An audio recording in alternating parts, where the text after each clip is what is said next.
പല പല വിഷയങ്ങളായിരിക്കുമെങ്കിലും ഇന്നലെ നമ്മുടെ ആരോഗ്യവകുപ്പ് മന്ത്രിക്ക് രാജിക്ക് വേണ്ടിയിട്ടുള്ള പ്രതിപക്ഷത്തിൻ്റെ പ്രതിഷേധമാണ് പ്രധാനമായിട്ടും നിറഞ്ഞു നിൽക്കാൻ സാധ്യതയുള്ളത്. നമുക്ക് വാർത്തകളിലേക്കൊന്ന് പോയാൽ മനോരമയിൽ കൊലപാതകം 1 അല്ല 2, അത് നമ്മൾ ഇന്നലെ വളരെ പ്രാധാന്യത്തോടെ കൈകാര്യം ചെയ്തൊരു വാർത്തയാണ്. 1986 ഞാനൊരാളെ കൊന്നിട്ടുണ്ട് എന്ന് പറഞ്ഞു ഒരാൾ വേങ്ങര പോലീസ് സ്റ്റേഷനിൽ പെടുക. വേങ്ങര പോലീസ് ഞെട്ടിപ്പോയി. ഒന്നാലോചിച്ച് നോക്കി, അവരെങ്ങനെ എവിടെ തുടങ്ങും? ഒന്നാലോചിച്ച് നോക്കി, ഒരു എവിഡൻസും ഉണ്ടാവില്ല. കൊലപാതകം 1 അല്ല 2. മുഹമ്മദ് അലിയുടെ കൊലപാതക വെളിപ്പെടുത്തലുകൾ. 1986 ഞാൻ കോഴിക്കോട് കൂടരഞ്ഞിയിൽ 20-കാരനെ ഒരു അജ്ഞാത യുവാവിനെ കൊന്നു. 1989 കോഴിക്കോട് വെള്ളയിൽ ബീച്ചിൽ അജ്ഞാതനായ മറ്റൊരു യുവാവിനെ കൊന്നു. 36 വർഷങ്ങൾക്ക് മുമ്പ് രണ്ടാമതൊരു കൊല കൂടി ചെയ്തത് മുഹമ്മദ് അലി. കൃത്യത്തിൽ മറ്റൊരാൾ കൂടി, പിന്നീട് അയാളെ കണ്ടിട്ടില്ല. മുഹമ്മദ് അലിയുടെ വാർത്തയാണ് പ്രധാനപ്പെട്ട വാർത്ത ഈ മനോരമ ആദ്യ പേജിൽ നൽകിയിരിക്കുന്നത്. ഇതിലെ റിപ്പോർട്ടർ നമ്മൾ വിശദമായി എടുത്ത വാർത്തയാണ്. മുഹമ്മദ് അലിയുടെ കൊലപാതകം ഞെട്ടിപ്പോയി. സാധാരണ ക്രൈം സീനിലേക്ക് നമ്മൾ കണ്ടിട്ടുള്ളൂ അല്ലേ? ഒരാൾ വരുന്നു എന്നിട്ട് പറയുന്നു ഞാനൊരാളെ കൊന്നിട്ടുണ്ട്. എന്നാ കൊന്നത്? 1986. തെളിവിനി എങ്ങനെ കണ്ടുപിടിക്കും? ഇത് കേൾക്കുമ്പോൾ പോലീസുകാരൊക്കെ ഇങ്ങനെ നോക്കുമായിരിക്കില്ല അയാളെ.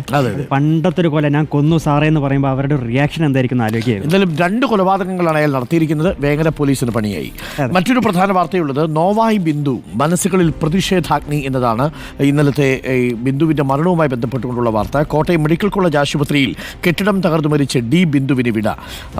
ഈ വീട് അവളായിരുന്നു, അതാണ് ഇല്ലാതായത്. കോട്ടയം മെഡിക്കൽ കോളേജ് ആശുപത്രിയിൽ കെട്ടിടം തകർന്ന അവശിഷ്ടങ്ങൾക്കിടയിൽ ഞെരിഞ്ഞു മരിച്ച ഡി ബിന്ദുവിന്റെ ശരീരം വീട്ടിലെത്തിയപ്പോൾ ഭർത്താവ് വിശ്രുതന്റെ വാക്കുകൾ പലവട്ടം ഇടറി. വല്ലാത്തൊരു കാഴ്ചയായിരുന്നു. പ്രത്യേകിച്ച് ബിന്ദുവിനെ വീട്ടിലേക്ക് കൊണ്ടുവരുന്ന സമയത്ത് ബിന്ദുവിന്റെ അമ്മ സീതാലക്ഷ്മി 75 വയസ്സുണ്ട്. മകൻ നവമി. എനിക്ക് അമ്മയുടെ ദൃശ്യമാണ് കൂടുതൽ അല്ലേ? മോളെ മുത്തേ എന്ന് വിളിച്ചുകൊണ്ടിരിക്കുകയാണ്. ഈ വാർത്ത അറിഞ്ഞ നിമിഷം മുതൽ അതാ പറഞ്ഞുകൊണ്ടിരിക്കുന്നത്. എല്ലാം അവളായിരുന്നു, ഒന്നും പുറത്തറിയിക്കരുത് എന്ന് പറഞ്ഞു. നമ്മുടെ നാട്ടിലൊക്കെ ഈ പദം പറഞ്ഞ് കറിയില്ലേ? അങ്ങനെയൊക്കെയുള്ള അമ്മമാരും ചേച്ചിമാരും നമ്മുടെയൊക്കെ വീട്ടിന്റെ പരിസരങ്ങളിലുണ്ട്. കാരണം മകന്റെയും മകളുടെയും കരച്ചിൽ, മകന്റെ കരച്ചില് വിട്ടുപോകല്ലേ അമ്മയെ എന്ന് പറഞ്ഞിട്ടുള്ളത്. ആദ്യത്തെ ശമ്പളം അമ്മയ്ക്ക് കൊടുക്കാനിരിക്കുകയായിരുന്നു. മനസ്സിലാവുന്നു. മാതൃഭൂമിയിൽ പ്രധാനപ്പെട്ട വാർത്ത കൂടി നമുക്കൊന്ന് നോക്കണം. എന്താണ് മാധ്യമത്തിൽ? ബിന്ദുവിന്റെ മരണം തന്നെയാണ്. അതിലെ പ്രതിഷേധമടക്കമുള്ള പ്രതിരോധം എന്ന് പറഞ്ഞിട്ടുള്ള തലക്കെട്ടോട് കൂടിയിട്ടാണ്. ഒപ്പം ദുഃഖ ബിന്ദു, മെഡിക്കൽ കോളേജ് കെട്ടിടം തകർന്ന് മരിച്ച ബിന്ദുവിന്റെ നാടിന്റെ യാത്രാമൊഴി. ഒരു വശത്ത് മകളും അമ്മയും മൃതദേഹത്തിന് അടുത്തിരുന്ന് കരയുന്ന ചിത്രം അടക്കമാണ് കൊടുത്തിരിക്കുന്നത്. ദേശാഭിമാനിയിലെ ഒരു പ്രധാനപ്പെട്ട ലീഡെന്ന് പറയുന്നത് എം വി ഗോവിന്ദന്റെ ഒരു സ്റ്റേറ്റ്മെന്റ് ആണ്.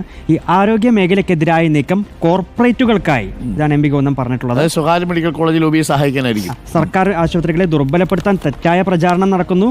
കനുകോലുവിന്റെ തന്ത്രത്തിൽ മാധ്യമങ്ങൾ കുടുങ്ങരുത്. പ്രചാരണത്തിന് പിന്നിൽ വിദേശ മൂലധന താല്പര്യവും. ഇതാണ് എം വി ഗോവിന്ദന്റെ ഒരു വാദം. ഒരു സിൻഡിക്കേറ്റ് ആർഗ്യുമെന്റിലേക്കാണ് പോകുന്നത്. ഗവർണർ സിലബസിലേക്ക് എന്നതാണ് മാതൃഭൂമിയുടെ പ്രധാനപ്പെട്ട വാർത്ത. തമിഴ്നാടിനെ ചാരി പഠന പ്രവർത്തനം എന്നതാണ്. കോൺഗ്രസിന് കുത്ത്, CPM-ന് സൽപ്പേര്. ഇന്ത്യൻ ഗവർണറുടെ അധികാരവും കടമകളും പഠിപ്പിക്കുന്ന പുസ്തകത്തിൽ ബില്ലുകൾ പിടിച്ചുവെച്ചതിന്റെ പേരിൽ സുപ്രീം കോടതിയിൽ ഗവർണർക്കേറ്റ തിരിച്ചടിയും പാഠഭാഗമാകുന്നു. കേരളത്തിലെ ഗവർണർ സർക്കാർ പോരെ പുസ്തകത്തിൽ പക്ഷേ പരാമർശിച്ചിട്ടില്ല. പക്ഷേ പഠന പ്രവർത്തനം നൽകി സംസ്ഥാനത്തെ സാഹചര്യം വിദ്യാർത്ഥികളോട് വിശദീകരിക്കുന്ന രീതിയിലാണ് പാഠഭാഗം തയ്യാറാക്കിയിരിക്കുന്നത്. കുട്ടികൾ പഠിക്കട്ടെ.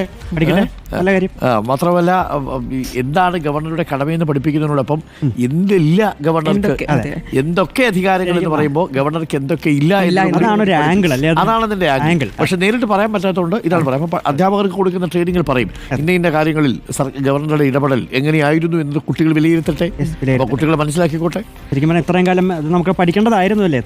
തീർച്ചയായിട്ടും കുട്ടികൾ മനസ്സിലാക്കേണ്ടതാണ്. ഗവർണറും പ്രസിഡന്റും ഒക്കെ കുട്ടികൾ മനസ്സിലാക്കേണ്ടതല്ലേ? മാതൃഭൂമിയിൽ എഡിറ്റോറിയൽ ലജ്ജാകരമായ വീഴ്ച എന്ന തലക്കെട്ടിൽ കോവിഡിനെയും നിപയും ഒക്കെ ഫലപ്രദമായി കൈകാര്യം ചെയ്യാനായതിന്റെ അഭിമാനം നിലനിൽക്കുമ്പോൾ തന്നെയാണ് നമ്മുടെ ആരോഗ്യ സംവിധാനങ്ങളുടെ അപര്യാപ്തതയെക്കുറിച്ചുള്ള യാഥാർത്ഥ്യങ്ങളും വെളിച്ചത്ത് വരുന്നത് എന്നാണ് മാതൃഭൂമി റിപ്പോർട്ട് നൽകുന്നത്. ആഗോള നിക്ഷേപ ഉച്ചകോടിയിൽ 31,249 കോടിയുടെ പദ്ധതികൾ തുടങ്ങിയെന്നും മാതൃഭൂമി പത്രം ആദ്യ പേജിൽ റിപ്പോർട്ട് ചെയ്യുന്നു. പിന്നെ ഇന്നലെ നമ്മുടെ യൂണിവേഴ്സിറ്റി രജിസ്ട്രാറെ സസ്പെൻഡ് ചെയ്ത വിഷയത്തിൽ തിരിച്ചടി ഉണ്ടായിട്ടുണ്ട്. അതായത് ഭാരതാംബയുടെ ചിത്രം എങ്ങനെ മതചിഹ്നമാകും എന്നാണ് കോടതി ചോദിച്ചത്. ചോദ്യങ്ങളുമായി ഹൈക്കോടതി. ഭാരതാംബയുടെ ചിത്രം എങ്ങനെയാണ് മതചിഹ്നമാകുന്നതെന്ന് ഹൈക്കോടതി. കേരള സർവകലാശാല രജിസ്ട്രാറെ സസ്പെൻഡ് ചെയ്ത വൈസ് ചാൻസലർ നടപടി സ്റ്റേ ചെയ്യണമെന്ന ആവശ്യം പരിഗണിക്കുകയായിരുന്നു ജസ്റ്റിസ് നഗരേഷിന്റെ ചോദ്യം. രജിസ്ട്രാറുടെ സസ്പെൻഷന് നിലവിൽ സ്റ്റേ ഇല്ല. എന്തായാലും പോലീസിനോടൊക്കെ അഭിപ്രായം ആരാഞ്ഞിട്ടുണ്ട്. നോട്ടീസ് നൽകണം എന്നുള്ളതാണ് പ്രധാനപ്പെട്ട വാർത്ത. നഗരേഷിന്റെ കാര്യം പറഞ്ഞപ്പോൾ പറഞ്ഞപ്പോഴേ ഇന്ന് JSK സിനിമ അദ്ദേഹം കാണുന്നുണ്ട്. അതെ, അതിന് പ്രധാനപ്പെട്ട തീരുമാനമാണത്. ജാനകി 27-ാം തീയതി റിലീസ് ചെയ്യേണ്ട സിനിമയാണ്, ഒരാഴ്ച പിന്നിടുന്നു. കടമേറ്റെടുക്കുന്നത് എങ്ങനെ കള്ളപ്പണം വെളുപ്പിക്കലാകും എന്നാണ് നാഷണൽ ഹെറാൾഡ് കേസിൽ സോണിയാഗാന്ധി കോടതിയിൽ ചോദിച്ചിരിക്കുന്നത്. അതും പ്രധാനപ്പെട്ട വാർത്തയായി മാതൃഭൂമി നൽകുന്നു. ഈ ഗാസയിൽ നിന്നൊരു വാർത്തയുണ്ട്, ദേശാഭിമാനിയുടെ ഉള്ളിലുണ്ട്. ഒരു മാസം ഭക്ഷണത്തിന് കൈനീട്ടിയ 613 പേരെ കൊന്നുതള്ളി.